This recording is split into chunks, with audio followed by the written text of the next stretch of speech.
आरक्षण मिळालं पाहिजे अशी भूमिका आहे का नाही ही भूमिका आम्हाला कळावी. स्पष्ट बोला साहेब, स्पष्ट बोला.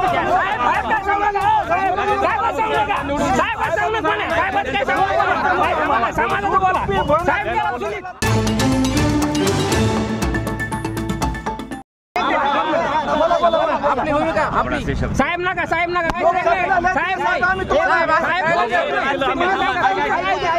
तुमचं विचारलं पक्षाची नाही तुमचं भूमिका विचार. हा बोला बोला बोला. सांगा भूमिका मी तुमच्या सोबत आहे.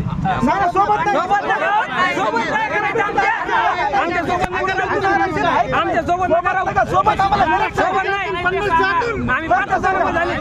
तेच ऐकून घ्या.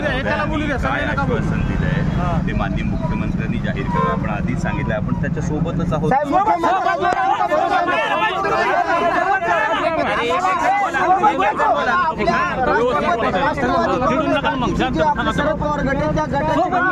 भूमिका 50%च्या आतून जर नसेल तुम्ही आम्हाला तुमचं समर्थन आहे या मुद्द्यावर आम्ही पूर्ण लोकसभेचे खासदार निवडून आमच्या घरातून आम्ही काय दिवे लावायचे ते लावून निवडून दिलेत.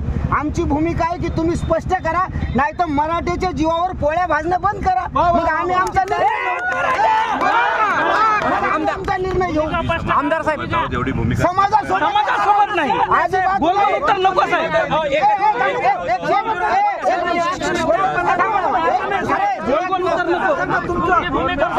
पार्लमेंटमध्ये जी मागणी आहे पार्लमेंटमध्ये जी सगळे मागणी आपण पार्लमेंटमध्ये शरद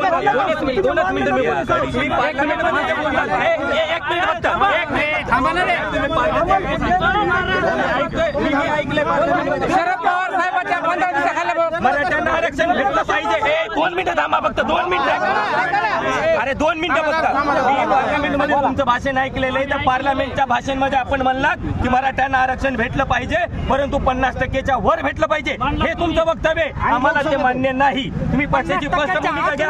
आम्हाला सांगा मराठ्यांना 50%च्या आतमध्ये आणि ते सुद्धा ओबीसी मध्येच आरक्षण पाहिजे ही पक्षाची स्पष्ट भूमिका घ्या. ही आमची मागणी आहे. आम्ही येडे नाहीत रस्त्यावरती फिरायला. लोकसभेला तुम्हाला वाटलं असेल की आमचा खूप मोठा विजय झाला पण याच्यासाठी झोपेत राहू नका.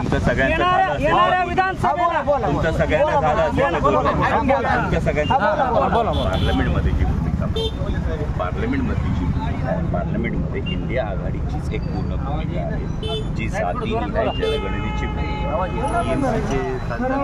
भूमिका इंडिया आघाडीची 2 मिनिटं मराठा समाजाची जाट समाजाची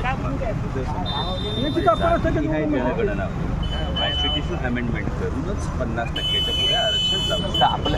तुम्ही मला पार्लमेंटचं विचारलं मी पार्लमेंट